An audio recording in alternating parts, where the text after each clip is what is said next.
Hey everyone, it's Denise Brown. Thanks so much for joining me today. We're going to talk about creating a workshop based on your experience during caregiving, and we're going to turn it into your signature workshop.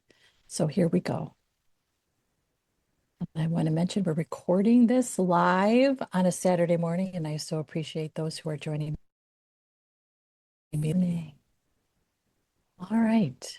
I'd love for you to do some introductions in the chat room. So go ahead and share your your name and where you're located, a word you would use to describe your caregiving experience, and your goals for joining me today. Okay, and as we do that, just going to share a little bit about who I am. So I started helping family caregivers in 1990 and saw a need. So I actually launched one of the very first online caregiving communities in 1996. I sold that community in March 2020 to Ohio's Hospice so that I could focus on training programs that I had developed for support group leaders and caregiving coaches.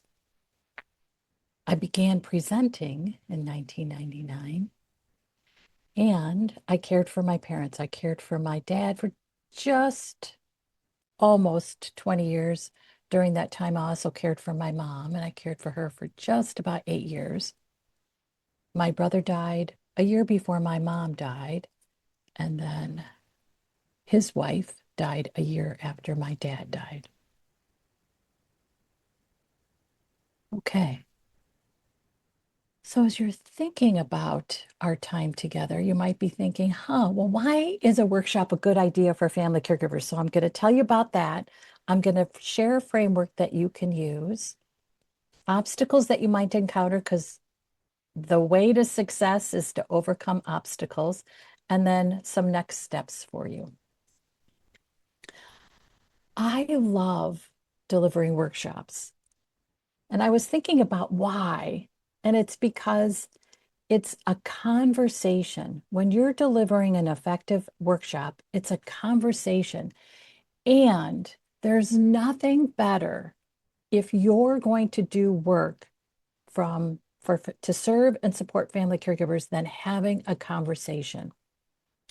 If it's just you lecturing, you are missing the opportunity to gain insights. And that's what I love. It's an opportunity to have a conversation. You also can build community within the workshop because people are sharing and connecting. Certainly, at some point, you can start charging for workshops that you deliver. Once you develop a workshop, you can repeat it. You can tailor it to the audience, so maybe the content is tweaked a little bit. But that's what's so great about it is that you can repeat it and tweak it. So the heavy lifting is once and then you repeat.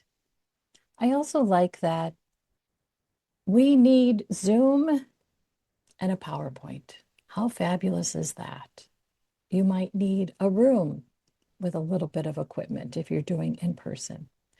In your library, there's opportunities to do workshops, and they have the technology all set up for you.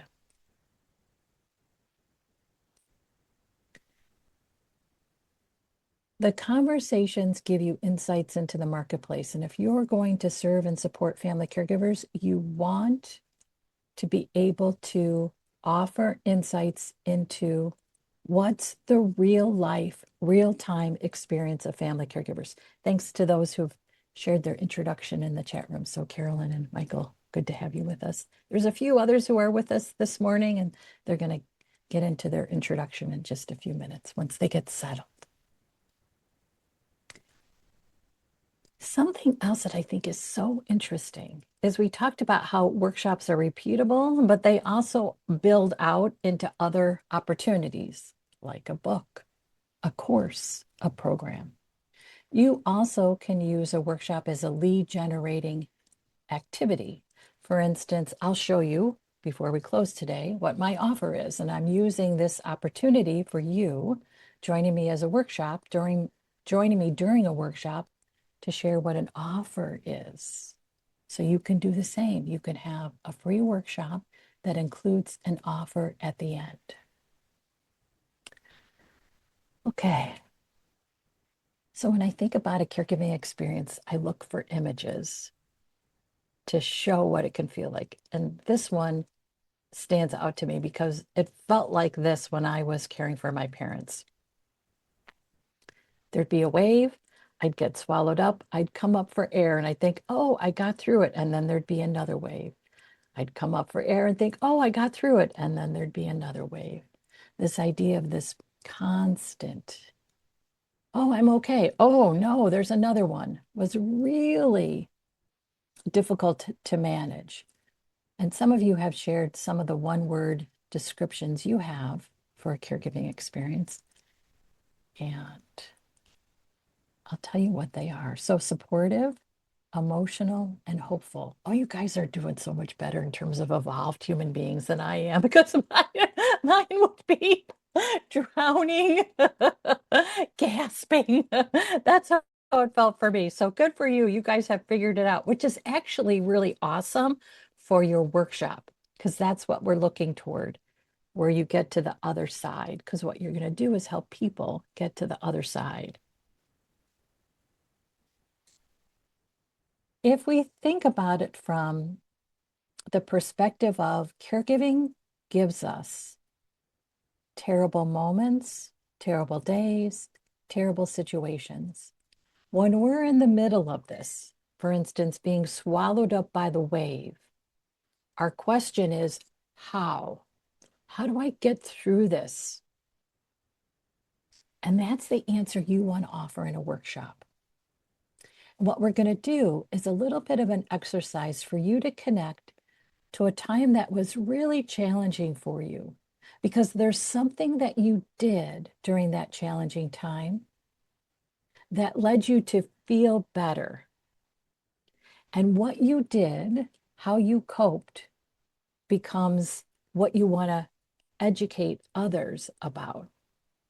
So let's think about a terrible time through the lens of a timeline. And we're going to look at this timeline from 3 points. The terrible time. What was it that made this time so terrible? What did you do that moved you from a terrible time into a healing time? And then how would you describe that as your expertise? You did something because you have an expertise in it that moved you from the terrible time to a healing time. So I'd love for you to take a minute and think through your terrible time. And it could be a moment that was a terrible time. It could be a day. It could be a situation.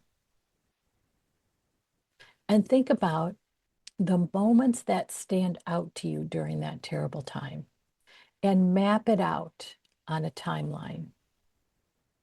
You don't have to get the final draft as you're doing this today. This just gets you started to really reflect on this terrible time, what it was like, what it felt like for you, what was hardest for you, who showed up, who didn't. When did you feel most hopeless? What you're doing is reflecting on this terrible time because it's universal during a caregiving experience. Connecting to your terrible time allows you to connect to others during their terrible time. So, a terrible time for me was when my brother died. He was 60, he died unexpectedly. My parents were 90 and 87 at that time. And I was the one that had to tell everyone. I had to call my siblings. I had to go to my parents' condo. They lived about 10 minutes from me. And I remember being in the elevator, going up to the 3rd floor and thinking, how am I going to do this? And I did. And it was a terrible time. And it just got worse. It just got worse. And when I think back to that terrible time, I think about days.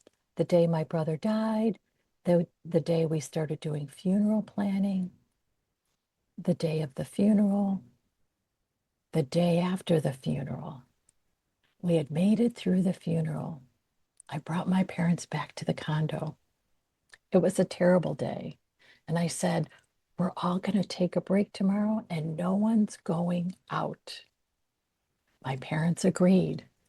They settled in for the night. The next day, I was just trying to recover. My mom had been angry the whole day, the day before. She was so angry that my brother died, and her anger was all on me. So she was lashing out at me. She was argumentative with me. She was making demands of me. So the next day I woke up, I thought, okay, we got through that. I took it. We got through it. Everybody's staying in today. And then my dad called me and said, oh, I went out and I fell and now I have wounds.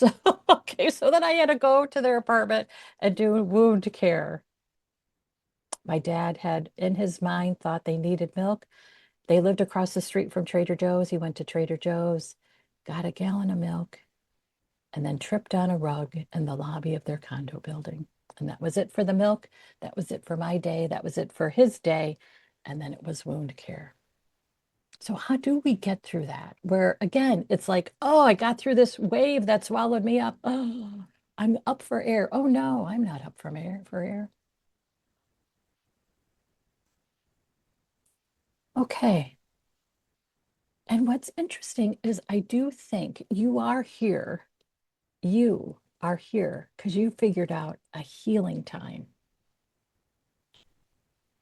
It's interesting to think what moved you from the terrible time to the healing time. And it could be because you had a shift in what you thought about. You used strategies that helped you gain control. You took action, and that brought you hope. So, as you think about your timeline and you start to plot out these significant moments, you can now add in the moments when you realized you were healing.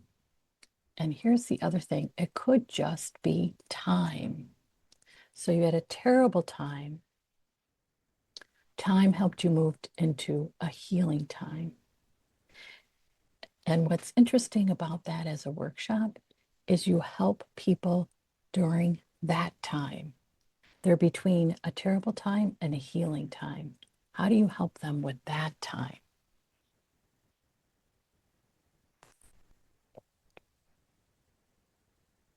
If helpful, you could describe in a couple words what a terrible time feels like and what a healing time feels like. We're actually going to write some 6-word stories in just a few moments, but you can start thinking about what are the emotions of a healing time? How do they differ from the emotions in the terrible time? And now you're starting to actually create content, which turns into your workshop. Okay, you did something that helped you. And now you're going to think about what was it that I knew because I happen to be my own expert, right? So you are your own expert. Something you did that worked for you that helped. What helped you keep going? And you can add those moments to your timeline. So, for instance, you can think about a day where you thought, oh, I just can't get up. I cannot get up. What got you out of bed? That's an expertise. In our certified caregiving consultant training, we talk about how we all deserve moments where we just feel like I'm going to lay on my couch, I'm going to have a pity party. Our couch is not our life, though. We stay on the couch for a pity party. There's something we do that ends the pity party, so we go back to life, even a life that's difficult and terrible. You might have had a pity party where you sat on the couch and you had ice cream and Doritos and M&Ms and Netflix, and it felt good. And then you had a moment where you realized, you know what? This isn't my life. I'm getting up. I'm getting back to life. Add that to your timeline.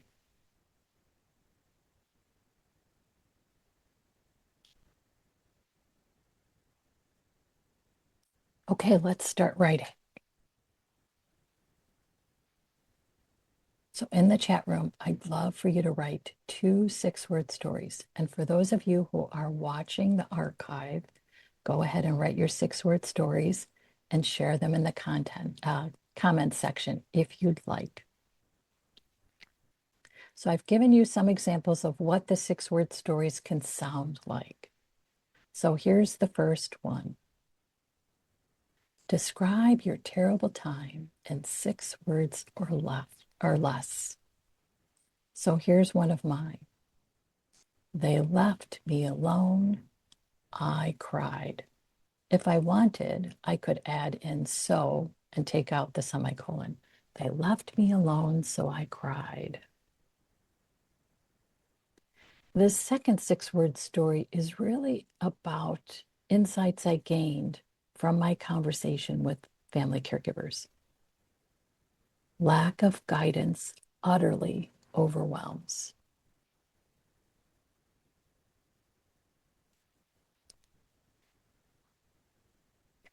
So the first story is about your terrible time. The second story is about your wisdom. Here are some examples. These are 2 of mine. I make this better for me. I realized my expectations of my siblings was out of alignment. And when I realized that, I started to do some things differently. I realized I make this better for me. And then my other insight that turned into wisdom is stage guidance gives hopeful insights. And this relates to a concept that I'm going to tell you about in just a few minutes around staging the caregiving experience. So, with the 6 stages, family caregivers can go from feeling utterly overwhelmed into having hopeful insights. And if you're ready with yours, go ahead and share them in the chat room.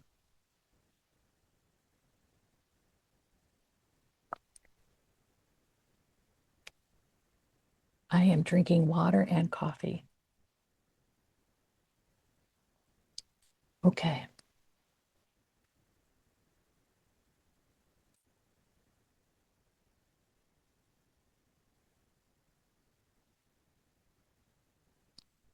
One of the reasons that I like 6-word stories is because we get to our bottom line. We don't mess around. We don't add filler. That really just derails our story. We stay right on topic. Okay, so Barbara is sharing her 2 6-word stories in the chat room. The first one, it falls on me to manage. The second one, I can do hard / challenging things. And you could see how this insight that it falls on me to manage could really keep you down. I love the word falls because I feel like that also describes that we can fall and stay fallen, so to speak. And we get up with this insight that, you know what, I can do this. I can do this. And the expertise is that system, that process, those actions. that mean you can do this.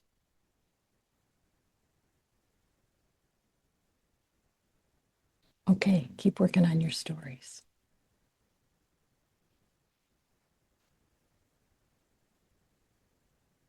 A couple pieces of wisdom came out of both working with family caregivers and my caregiving experience.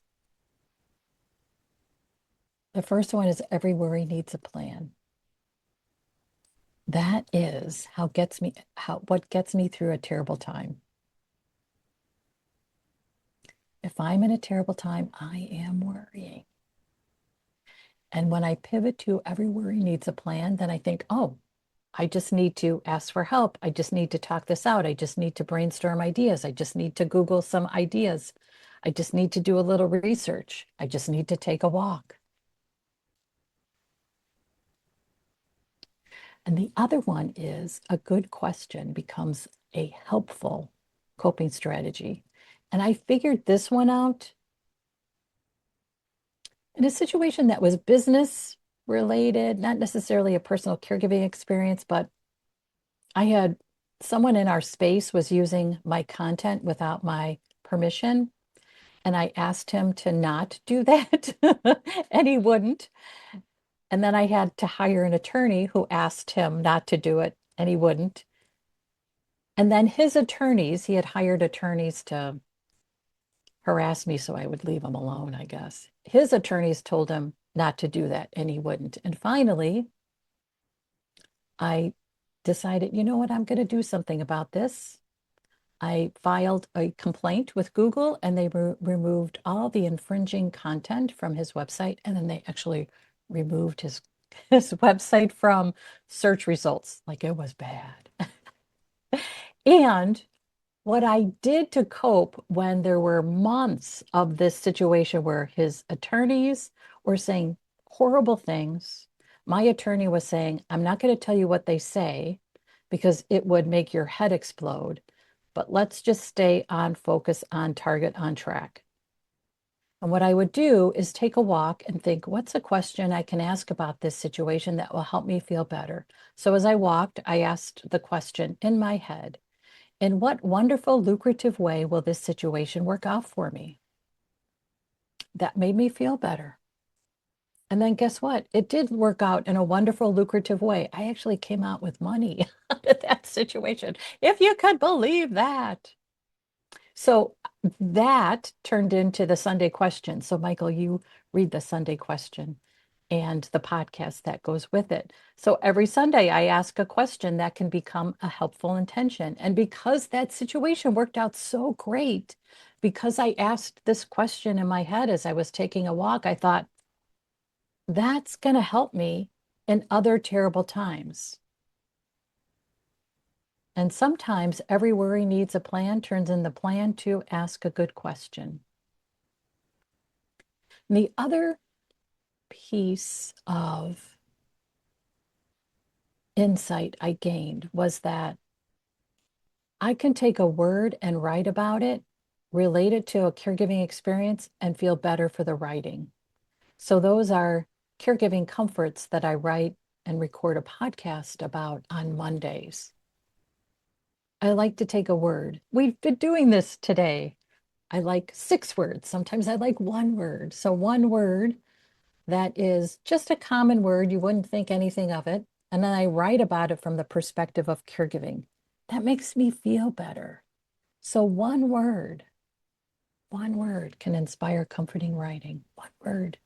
So a plan, a question, a word. Those are my transformations, some of my transformations, and they've all turned into different types of content. So I love these pictures of water lilies. I think about it as we pop up and float. We don't pop up and drown again. We pop up and float. So let's do a little bit of transformation for you. Okay, so Michael is sharing his 6-word stories. So the terrible time was out of the area, felt helpless. Oh, yeah. So his brother was local and had to do everything. So Michael's 6-word story about the terrible time is was out of area, felt helpless. And the wisdom became used tech to help, felt useful. Oh, I love this positioning that you're doing around your 6-word story. So you're describing the reality, what was going on, and then how it felt in both. So you've got this nice positioning with your 6-word stories, which I love. Nice alignment. Okay, that's awesome because you can see how this becomes really interesting content because you're going from helpless to useful. Who doesn't want to do that? And what's interesting is you've got a workshop for siblings who are out of the area, who are not local. And think about how many siblings are not local that are feeling helpless and want to be useful. There are out there. It's so interesting. Okay, you guys are doing hard work and it's going to pay off for you. Okay, so Carolyn is sharing hers in the chat room. I didn't see it coming. Now I am emotionally stronger for it. Okay, so you can see taken by surprise, so to speak, shocked. And now you're not shocked anymore, so you are stronger. So you went from, oh, this is shocking to, I am stronger. Interesting. And alliteration is always fabulous, right? Shocked, stronger. Okay, so let's build it out. So you guys have done a lot of great work to start turning it now into what becomes your workshop. So you have your signature story and what you just shared, and you can build out. So I love the 6-word stories because it helps us get right into what is the the meat of the story. And then you can add in a little bit of detail. Not a lot, but enough. And then you have figured out what helped you because that becomes your wisdom. So you've moved terrible time into healing time into the wisdom. So here's what it could look like if you build it into a workshop. So you start with your story. What's so great about this is you're sharing a solution from your real life experience. You tried it and it worked, which is why you want others to know about it. It's not something that you just imagined might work and turned it into like a research project, and then it was this abstract concept. You have real life proof that what you're going to offer as a solution works. And so your story is setting that up. And the other thing about the story is that connects your audience to you. So your audience then sees you as an ally. Oh, he gets it. Oh, she gets it. And that creates a really interesting room. And it's a room that's in person or virtual. The room is a trusted, safe space. One of the reasons that you want to be honest about your terrible time without having to go to the nitty-gritty details is because then you allow others to sit with their truth. That's powerful.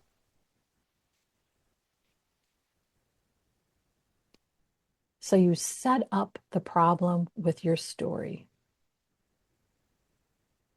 So then you describe what the challenge was. If you wanted, you can give some insights into a timeline, the timeline of your terrible time.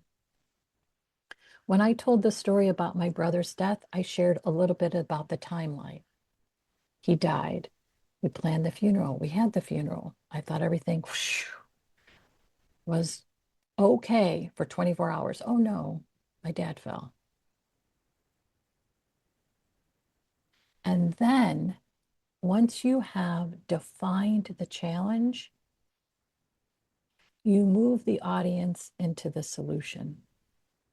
We don't have to stay in this terrible time. We don't have to remain feeling useless, shocked, overwhelmed. We can move into something better. And here's how. And then you share the strategies. And then you help them practice those strategies during your time together. It could be a small group breakout for audience. And I just want to let you know that if you have an audience of 4, you have 2 small groups. They are 2 groups of 2, and they each get together and practice an exercise that you develop from your strategies. And then you give them resources to take home and a way to stay connected to you. If you feel like, you know what, I'm not ready for an offer, I really just want to practice this workshop, go for it, and then share how they can stay connected with you on social media, like LinkedIn.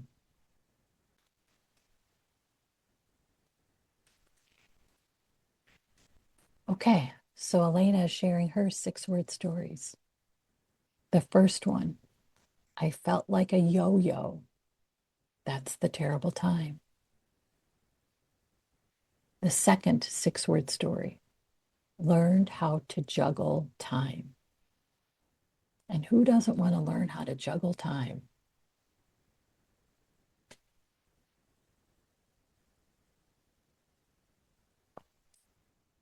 What I like about this blueprint is that it's not complicated. It builds. What you're doing is building. So just remember to build. And I like to build in interactive exercises. And if the interactive exercises are about them practicing the strategies, even better. I apologize, my video stops and then starts up again. But here I am. Okay, my audio stays. It's my video. All right. Feel free to ask any questions about that blueprint in the chat room. So I wanted to give you a real life example of what it could look like. So I kind of set us up to talk about this when I was sharing the 6-word stories. I had launched an online community. Family caregivers were reaching out to me regularly, and they were asking 3 versions of the same 3 questions. Why me? Why now? What now? And I thought, what are the answers to these questions? And how can I share these answers in a way that they are applicable to any family caregiver? Because these questions versus the other questions I shared, these are the questions that help you stay, that really keep you stuck in a terrible time. Because these are questions that are difficult to answer. Why me? Well, who knows? Isn't that terrible? It's terrible to have that question. Why me? Why me? So what I decided to do was stage the caregiving experience. And I came up with 6 stages. And I wanted to actually add in coping strategies in the description of each of the 6 stages. And the coping strategies became what I called keywords. So for each stage, there's one word, and that one word becomes a coping strategy. So in a stressful, overwhelming situation, if you can't remember anything, remember one word. And these coping strategies are what you carry with you as you move from stage to stage. So you don't leave a keyword in the first stage. It's a coping strategy you bring with you to the second stage. And then you add a second keyword, a second coping strategy, and you bring both of those into the third, and so on. And at the end, you have 6 coping strategies that you bring into your life after caregiving ends. How you cope during caregiving isn't just for caregiving. How you coped during caregiving is how you cope going forward. So the key words are ask, find, receive, welcome, allow, treasure. Simple words.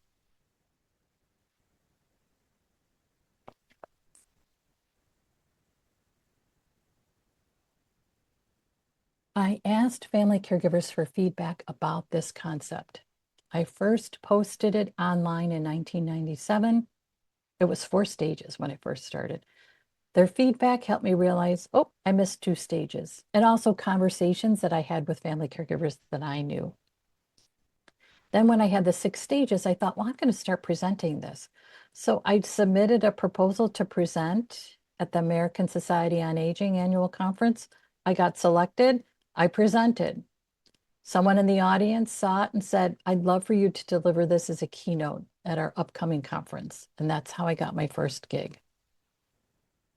And then I turned it into a book. And now the 6 stages is the foundation of all the training programs I've developed. When I do this program, the 6 caregiving stages, depending on the audience, I might be selling books. I might just also be asking audience members to join us on our online community, Caring Our Way. That might be just the only offer I make. I might be presenting this for healthcare professionals.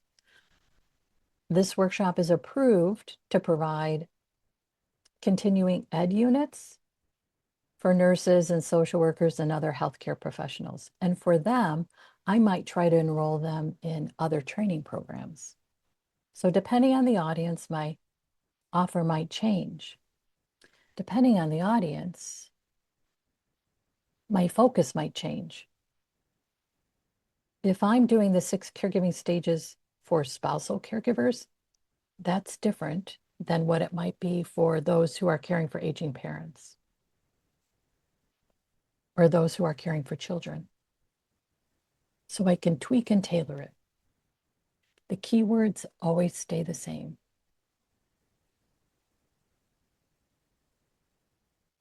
Something for you to think about then is what resources can you develop that go with your program? So I created, we call them caregiving wheels. These are tools that I developed inspired by life coach training. So I went through training to be a life coach in 2004. And we use the wheel of life. You might have done this with a coach where I think it's maybe 10 categories that are sliced like a pie. And so you're supposed to rate which categories are really full for you, which ones are empty. And then that helps lead your conversations with your coach. I thought, well, that's interesting, but I think I could do something a little more interesting. So we have these wheels, and there's probably 60 plus now in our library. And we use these as conversation starters. And there's a wheel for each of the keywords. And if I'm doing a longer workshop, I'll use a wheel to inspire small group discussions. So we'll break out into groups of 2 or 3. They'll have a wheel for each keyword, and then they'll connect to share what could be good questions to ask. What could I find? What could I receive? And so on. And then there's a one-page flyer that I use on social media that gives a very high-level overview of the stages. And then this is also a takeaway for anyone who joins me in a workshop. And as a result of doing this workshop, I've really collected, I mean, probably thousands of evaluations, which is horrifying to collect evaluations. I just want to let you know, when you're delivering workshops, you want to collect evaluations, and it still is nerve-wracking, and it's still good to do. Someone shared this helpful advice to me years ago. When you're collecting evaluations for your workshop, throw away one high, throw away one low. And what's left is really a realistic perspective of how you did. If you collect evaluations, though, you can get some really interesting data. And so one of the data points that we've collected is that the caregiving stages decreases caregiving stress. And it's also helpful for me because I have a net promoter score for the workshop. And what that says to me is family caregivers relate to this concept. They can apply this concept in their world. And that's what's most important. I'm not sharing a theory that is impossible to bring to life. I'm sharing a concept that family caregivers bring into their life to make their days better. And that's important for you to remember about your workshop. How does my workshop improve the daily life of a family caregiver? Always keep that question in mind.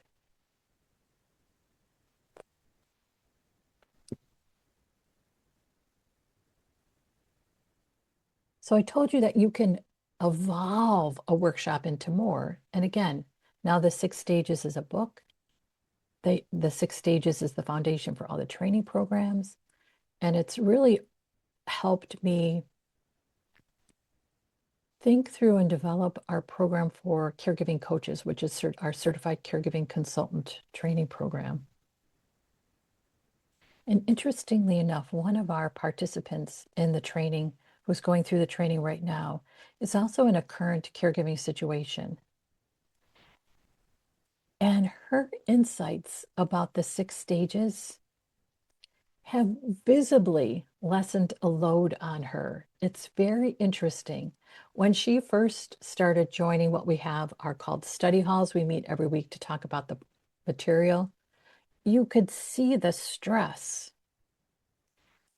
And then one day she came and said, you know what? I just moved from entrenched to pragmatic and I feel like a different person. And she looked like a different person. That's when your work changes the day of a family caregiver. And that's what we all want to do. I challenge myself with that question all the time. How does this impact the day for a family caregiver? Okay, so we've started to build your workshop. You've got enough to really start to get out to deliver your workshop. And so now you're going to think about, where can I present? And somewhere to start is your local library. You could reach out to your library and say, I'd love to do a free workshop. It always has to be free, but that's great. I'd love to do a free workshop in the library for family caregivers in our community. What do you think? If you are active in your church, your house of worship, offer to do a free workshop for them. If you've been a regular attendee of a support group, ask the support group facilitator if you can do your workshop for the support group.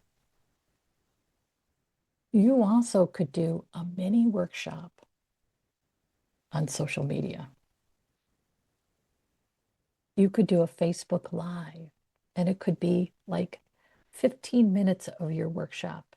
So you can kind of scale back, but keep the meat and do a 15-minute Facebook Live. And then offer to anyone who has attended that you can do this as a 50-minute workshop, for instance, at their church, their house of worship, their employer, their library.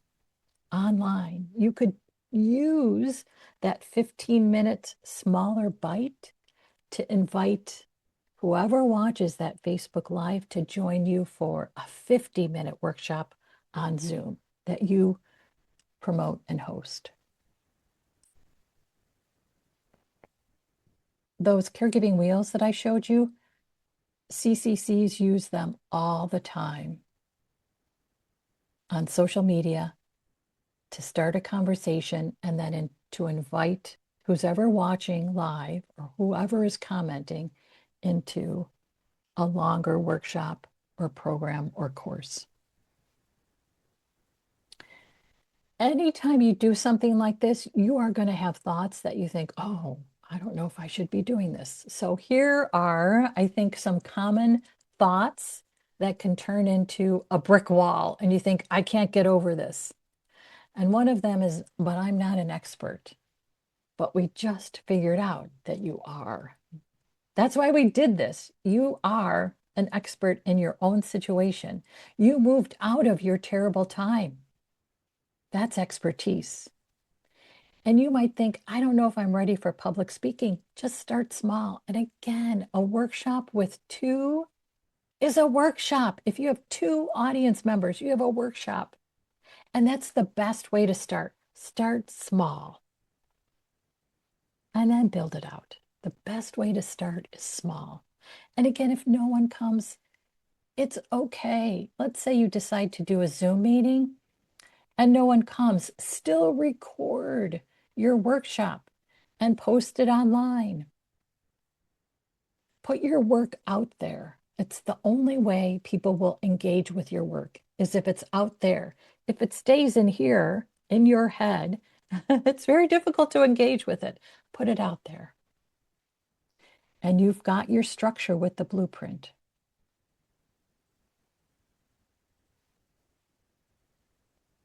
Okay.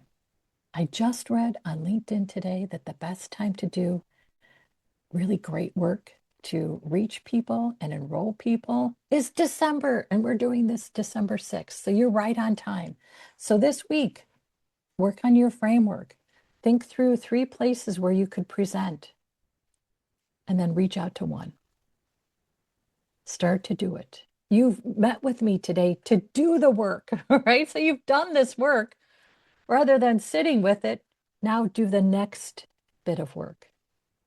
And that is to think through three individuals you know that might have leads for where you could present. Reach out to them. If you'd like more support, you can also join me in a 6-month program that's called the Workshop Creator Program.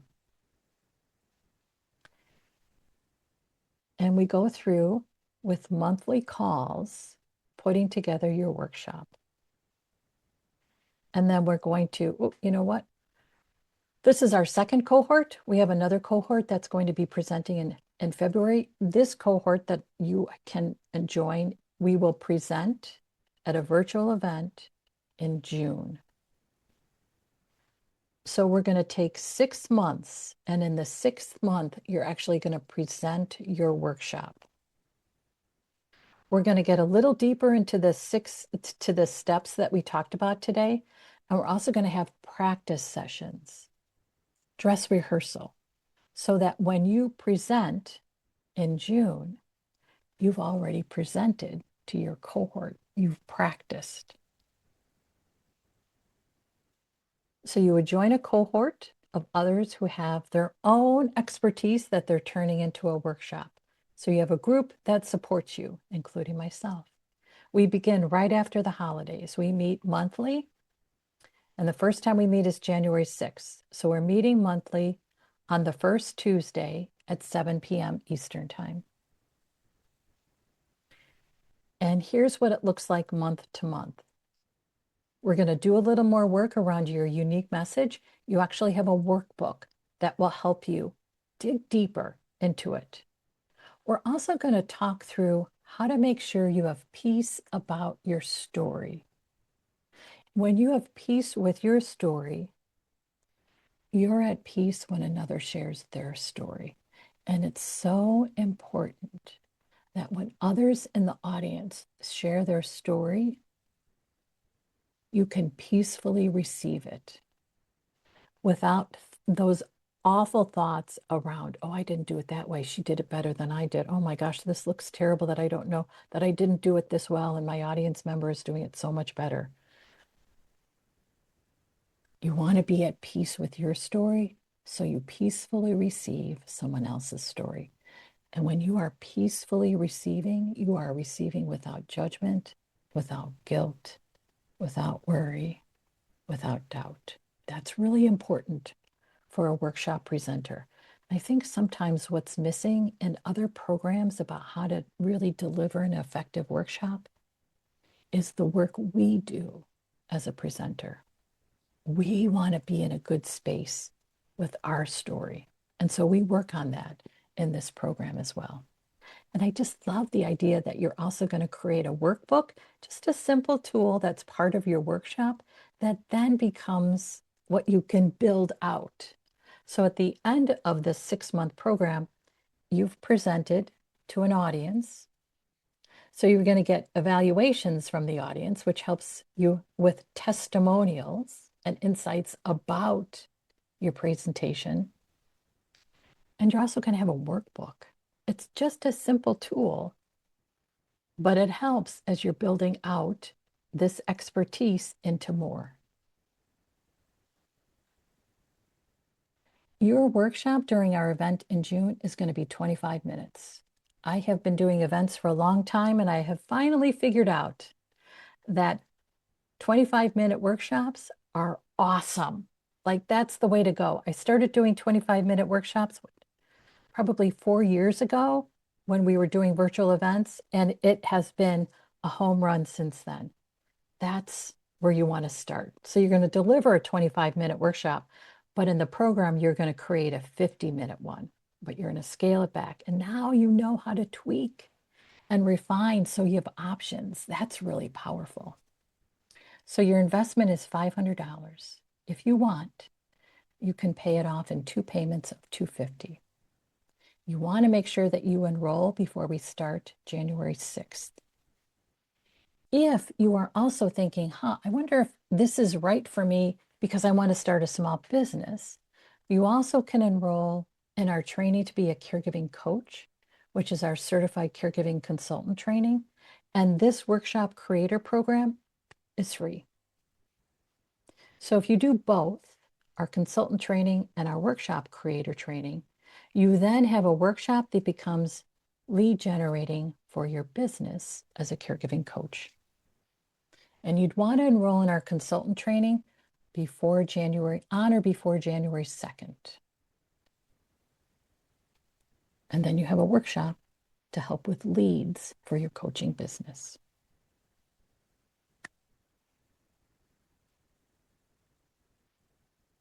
Okay, so I guess it's really, how ready are you to do this? It could be that you think, I'm close. I'm not quite there. And that's awesome. It's really about what's right for you. And if you're ready and you feel like, you know what, I'm ready on my own, go for it. If you feel like I'm ready and I want some other opportunities with this, like presenting at a live virtual event, join us. I'd love to have you as part of our program. A couple other things for you to think about. We do a caregiving listener project. Michael, you've done this. You just helped us in October. You can become a storyteller in the Caregiving Listener Project as a way to start to talk out your story. So join us on caringourway.com, our online community, and then you'll be notified for our next Caregiving Listener Project. We have a guide that you can download that's free. 5 signs you're ready to share your caregiving story. I'll share a link before we close for those who are with me live so you can download it. And I'll put the link in our show notes for those who are watching the archive. And then if you think, you know what, I want to do this, and I think I'm okay doing it on my own. And as you do it on your own, you think, oh, I'd love another set of eyes. I can be another set of eyes for you. I can audit your workshop. And the cost of doing that is just under $300. Okay, so here are where you'll find your resources. And I'd love to hear any questions you might have for those who have joined us live. And I'm going to put the link to your resources in the chat. What was most helpful for you today?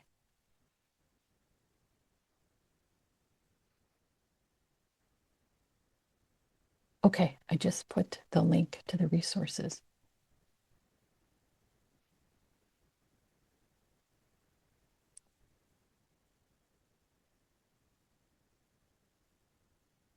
How ready do you feel after today's workshop?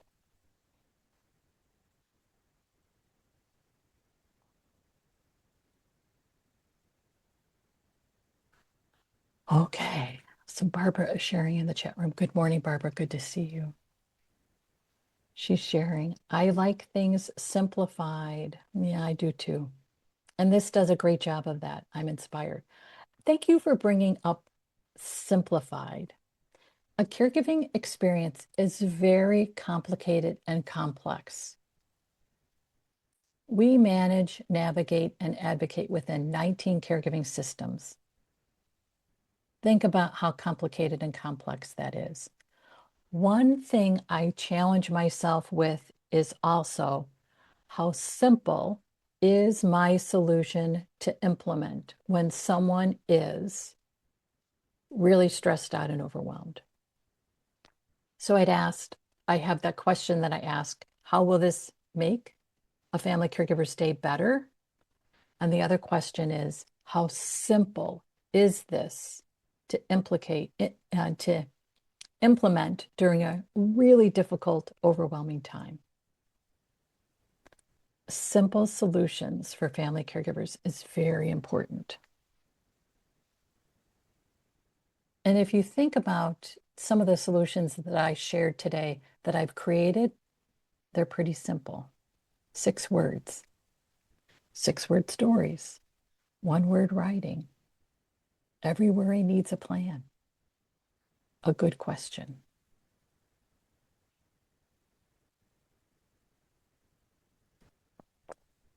Okay, how's everybody feeling?